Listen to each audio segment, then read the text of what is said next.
امید ہے کہ آپ سب خیریت سے ہوں گے،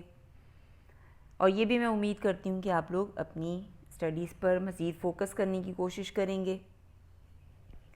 اب آج کا ہمارا جو ٹاپک ہے وہ صفحہ نمبر 40 پر موجود ہے، مسئلہ کشمیر کی ابتدا اور ارتقاء، یعنی مسئلہ کشمیر کی ابتدا کیسے ہوئی، یہ مسئلہ کھڑا کیوں ہوا، اور یہ مسئلہ مزید بڑھتا آج پاکستان اور بھارت کے درمیان ایک سب سے بڑا مسئلہ کیوں بن گیا۔ تو اس کی ابتدا جو ہے قیام پاکستان سے ہوئی کے ساتھ ہی شروع ہو گئی تھی کہ جب باؤنڈری کمیشن تشکیل دیا گیا تو اس وقت جو ہے گرداسپور کا علاقہ جو کہ پاکستان کا حصہ بننا چاہیے تھا، لیکن بھارت کی ساز باز کے ساتھ باؤنڈری کمیشن کے ساتھ انہوں نے یہ گرداسپور کا علاقہ بھارت کے حوالے کر دیا۔ اس طرح بھارت کی براہ راست سرحد جو ہے وہ کشمیر کے ساتھ مل گئی، اور اس کے بعد جو ہے اس کو یہ موقع مل گیا کہ وہ کشمیر میں اپنی فوجیں داخل کر لی۔ کشمیر کا جو راجہ تھا ڈوگرا راجہ ہری سنگھ، وہ چاہتا تھا کہ کشمیر جو ہے بھارت کا حصہ بن جائے، کیونکہ اگر یہ پاکستان کا حصہ بن جاتا تو وہاں پر ڈوگرا راجہ ایک اقلیت بن کر رہ جاتا۔ اس لیے جو ہے چونکہ کشمیر کی میں 80% آبادی جو ہے مسلمانوں کی تھی، اس لیے جو ہے وہاں پر وہ اقلیت بن کر رہ جاتا۔ اس لیے جو ہے اس نے بہت عیاری کے ساتھ مسلمانوں کے خلاف انہوں نے بھارتی فوجوں کو کشمیر میں داخل ہونے کا موقع فراہم کیا، اور بھارت نے اپنا تسلط قائم کر لیا۔ اس پر جو ہے کشمیریوں نے علم جہاد بھی بلند کیا، اس کے بھارت کے خلاف آواز اٹھائی، اور اپنے وطن یعنی کشمیر کو آزاد کروانے کی بھی کوشش کی۔ کشمیریوں نے جب علم جہاد بلند کیا تو انہوں نے تقریباً 1/3 حصے کو بھارتی فوجیوں سے آزاد بھی کروا لیا، جس کو آپ ابھی بھی دیکھ سکتے ہیں کہ پاکستان کے پاس ایک آزاد کشمیر کا حصہ ہے جس کو ہم آزاد جموں کشمیر کہتے ہیں۔ یہ وہاں کے مسلمانوں نے اپنے جہاد کے ذریعے جو ہے اور پاکستانی فوج کی مدد کے ساتھ جو ہے انہوں نے یہ حصہ آزاد کروایا تھا۔ لیکن جیسے ہی بھارت نے دیکھا کہ کشمیر اس کے ہاتھ سے جا رہا ہے، اور جو ہے جو کشمیری مجاہدین ہیں اور پاکستانی فوج جو ہے ان کے ساتھ مل کر بہت ممکن ہے کہ پورے کشمیر پر قبضہ کر لے، تو وہ فوراً بھارت جو ہے اس مسئلے کو سلامتی کونسل میں اس نے رپورٹ کر دی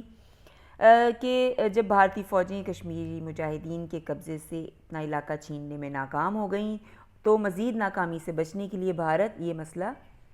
سلامتی کونسل میں لے گیا۔ بھارت نے وہاں پر یہ موقف اختیار کیا کہ کشمیر کا جو ہے باقاعدہ الحاق جو ہے وہ بھارت کے ساتھ ہو چکا ہوا ہے، اس لیے یہ علاقہ اب بھارت کا حصہ ہے۔ بھارت نے مزید یہ دعویٰ کیا کہ پاکستان نے کشمیر پر حملہ کیا ہے، جس کا مطلب بھارت پر حملہ ہے، یعنی جو کشمیری مجاہدین ہیں وہاں پر جو اٹیک کر رہے تھے یا حملہ کر رہے تھے، یا انہوں نے اپنے جہاد کے ذریعے جو کشمیر کا حصہ آزاد کروایا، وہ بھارت نے اپنے اوپر پاکستان کا حملہ تصور کیا، اور اس نے اس پورے جہاد کو ایک نیا رنگ دے کر، ایک نئی شکل دے کر سلامتی کونسل میں پیش کر دیا، جس پر پاکستان نے اپنا موقف جو ہے اقوام متحدہ میں سلامتی کونسل کے سامنے پیش کیا کہ پاکستان نے کشمیر کے بھارت کے ساتھ الحاق کی قانونی حیثیت کو چیلنج کیا، اور سلامتی کونسل کو حقیقت حال سے آگاہ بھی کیا، اور یہ زور دیا کہ کشمیر کے مستقبل کا فیصلے کا حق اس کے ہندو راجہ کو نہیں بلکہ وہاں کی عوام کو ملنا چاہیے، چونکہ 80% آبادی جو ہے مسلمان اکثریت کی ہے، اس لیے جو ہے وہاں پر جو موجود ہندو راجہ ہے اس کو یہ حق نہیں ہے کہ وہ کشمیر کی مستقبل کا فیصلہ کر دے۔ اس لیے جو ہے وہاں پر جب پاکستان کا موقف سلامتی کونسل میں سنا گیا، تو سلامتی کونسل نے ایک قرارداد کے ذریعے کشمیر میں جنگ بندی کی اپیل کی، چنانچہ 1 جنوری 1949 کو جنگ بندی پر عمل کر لیا گیا، یعنی دونوں فوجیں جہاں پر تھیں وہاں پر سیز فائر ہوا اور جنگ جو ہے فوری طور پر بند کر دی گئی۔ جب کشمیر پر سلامتی کونسل نے جنگ بندی کا فیصلہ کیا اور وہاں پر سلامتی کونسل نے پاکستان کے اس موقف کو تسلیم کر لیا کہ کشمیر کے مستقبل کا فیصلہ ریاست کے عوام کی مرضی کے مطابق ہوگا، اور اس مقصد کے لیے اقوام متحدہ کی زیر نگرانی انہوں نے استصواب رائے کرائے جانے کا اعلان کیا۔ استصواب رائے کا مطلب ہوتا ہے ریفرینڈم، یعنی کشمیری عوام یہ فیصلہ کریں گے کہ آیا وہ پاکستان کے ساتھ شامل ہونا چاہتے ہیں یا بھارت کے ساتھ شامل ہونا چاہتے ہیں۔ سلامتی کونسل کی اس قرارداد کو پاکستان اور بھارت دونوں نے منظور کر لیا اور جنگ بندی ہو گئی۔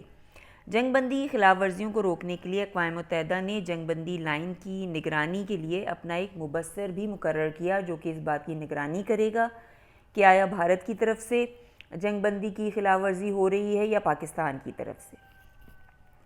اس کے بعد جو ہے آخری مرحلہ یہ شروع ہوا کہ آیا استصواب رائے کب اور کیسے کروایا جائے۔ ان ابتدائی مسائل کے طے پا جانے کے بعد تو توقع کی جا رہی تھی کہ اقوام متحدہ فوری طور پر اپنی زیر نگرانی کشمیر میں استصواب رائے کروائے گا اور اس کا جو ہے انتظام بھی کرے گا۔ اقوام متحدہ نے اس سمت کچھ کوششیں بھی کیں، لیکن بھارت اس معاملے میں شروع ہی سے پرخلوص نہیں تھا۔ وہ صرف یہ چاہتا تھا کہ اس وقت جو ہے جنگ بند ہو جائے تاکہ وہ کشمیر کا مزید حصہ کھونے سے بچ جائے۔ اس نے کشمیر میں آزادانہ استصواب رائے کی راہ میں روڑے اٹکانے شروع کر دیے۔ بھارت کو علم تھا کہ کشمیر کے عوام پاکستان ہی کے حق میں فیصلہ کریں گے اور اسی کو ووٹ دیں گے، لہٰذا اس نے ہمیشہ جو ہے ٹال مٹول کی پالیسی اختیار کی اور وہاں کثیر تعداد میں فوج متعین کر دی۔ اس صورتحال کے بعد بھی بھارت نے اپنے کشمیر کو اپنا حصہ قرار دیتے ہوئے استصواب رائے سے صاف انکار کر دیا۔ اس لیے آپ دیکھ سکتے ہیں کہ مسئلہ کشمیر ابھی تک غیر حل طلب ہے، وہاں پر ابھی بھی کشمیر میں ظلم جاری ہے۔ آپ نے ابھی بھی حالیہ رپورٹ پڑھی ہوگی کہ تقریباً 1 سال ہونے کو آیا ہے کہ کشمیر میں اب تک جو ہے انہوں نے 1 سال سے کرفیو لگا رکھا ہے۔ وہاں کی عوام کی آواز کو کچلنے کے لیے، ان کی آواز کو دبانے کے لیے انہوں نے زندگی کی تمام سہولتیں ان سے چھین لی گئی ہیں اور کشمیریوں کو دبانے کی بھرپور کوشش کی جا رہی ہے۔